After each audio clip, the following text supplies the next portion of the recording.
یہ جو ایک کچھ عقیدے کی باتیں تھیں وہ بہت امپورٹنٹ ہے، ذرا میں عرض کر دیتا ہوں۔ ایک تو 259 آیت شریف جو ہے پوری حضرت عزیر علیہ السلام کے بارے میں ہے۔ آپ ایک بستی کے پاس سے گزرے جس کو اللہ نے عذاب کی وجہ سے الٹ دیا تھا، یعنی بستی الٹی ہوئی تھی، تو آپ کے دل میں خیال آیا کہ اللہ تعالیٰ اس بستی کو دوبارہ کیسے اٹھائے گا۔ یہ کوئی اعتراض نہیں تھا کہ یہ کیسے ہو سکتا ہے کہ اللہ اس کو اٹھا لے، یہ ہے اعتراض، بلکہ یہ یقین ہے کہ اللہ اٹھائے گا، لیکن اس کی حقیقت کا ادراک نہیں ہو رہا۔ بالکل یہ سمجھ لیں کہ آپ کے پاس اگر موبائل ہے ٹچ اسکرین والا، آپ اس کو یوز کرتے ہیں نا، تو آپ کیسے انکار کریں گے کہ یہ نہیں ہے؟ مانیں گے آپ کہ نہیں بھائی یہ تو ہے، لیکن آپ یہ ضرور کہیں گے پتہ نہیں کیسے پروسیس کیسے ہوتا ہے، یہ کیسے ورکنگ کیسے کرتا ہے، سمجھ میں نہیں آ رہا، کیونکہ اس کے پیچھے پوری تھیوری ہمارے سامنے نہیں ہے نا۔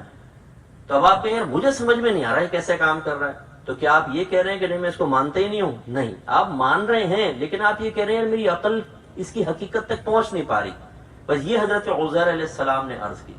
اب اللہ تعالیٰ نے، آپ کے گدھے پہ سوار تھے اور آپ کے پاس کھجوریں تھی، مشروب تھا، اللہ نے آپ پر وقتی طور پہ وفات طاری کی اور 100 سال تک سوتے رہے۔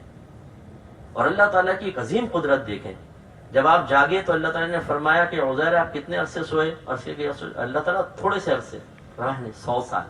اپنے گدھے کی طرف دیکھیں، وہ گدھا دیکھو تو گل سڑ کے ختم ہو گیا تھا، 100 سال میں تو ہڈیاں تک اس کی بورا ہو گئی تھی۔ اور فرمایا اپنی کھجور اور یا انگور تھا اور شربت، اس کی طرف دیکھیں وہ بالکل تر و تازہ، ایک کو بالکل ختم کر دیا، ایک کو بالکل باقی رکھا۔ اور خود حضرت کی حالت کیا تھی کہ حضرت 100 سال کے ہو گئے لیکن زندہ تھے، لیکن بوڑھے ہو گئے، بالکل سفید بال، اور آپ نے آئینہ نہیں دیکھا تھا تو آپ کو یہ پتہ ہی نہیں چلا کہ میں کیسا ہو گیا ہوں۔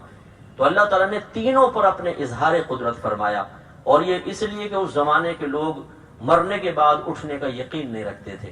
آپ جب واپس آئے تو آپ کو اپنی خادمہ نظر آئی، بہت ہی بوڑھی ہو گئی تھی اس زمانے میں وہ، تو اس سے فرمایا تم جانتے ہو میں کون ہوں؟ اس نے کہا میں تو نہیں پہچانتی، کہا کہ میں عزیر ہوں۔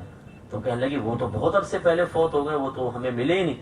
تو بتایا کہ میں، پھر وہ لوگ جمع ہونا شروع، اچھا عزیر علیہ السلام زندہ ہے۔ پھر ان کو یقین آیا کہ اللہ تعالیٰ کسی کو وفات دینے کے بعد زندہ کر سکتا ہے۔ اور 260 نمبر آیت میں ابراہیم علیہ السلام نے بھی اللہ کی بارگاہ میں یوں ہی عرض کی، اے رب مجھے دکھا کہ کس طرح تو مردوں کو زندہ کرے گا۔ تو اللہ تعالیٰ نے فرمایا کہ کیا تجھے میرے مردوں کو زندہ کر دینے پر قادر ہونے کا یقین حاصل نہیں ہے؟ عرض کی کیوں نہیں، لیکن میں چاہتا ہوں کہ میرا دل مزید مطمئن ہو جائے۔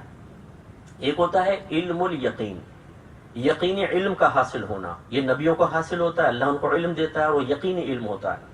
ایک ہوتا ہے عین الیقین، اپنی آنکھوں سے دیکھ کر یقین حاصل کرنا۔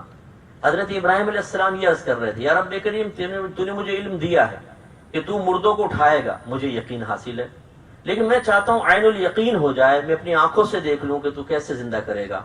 تو یہ مشہور واقعہ، اللہ تعالیٰ نے 4 پرندے لینے کا حکم دیا، لیے، فرمایا اس کا قیمہ کر دو، ذبح کیا، ان کے گوشت کو ملا کے قیمہ کر دیا، پھر تھوڑا تھوڑا ادھر ادھر بکھیر کر آ گئے۔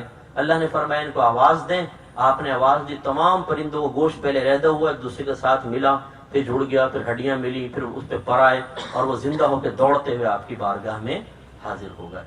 اس سے معلوم ہوا کہ اللہ تعالیٰ بڑی عظیم قدرت والا ہے۔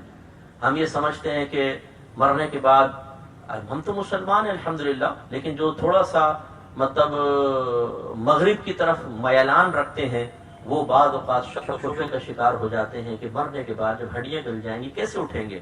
قرآن نے ان واقعات کو بارہا بیان فرمایا۔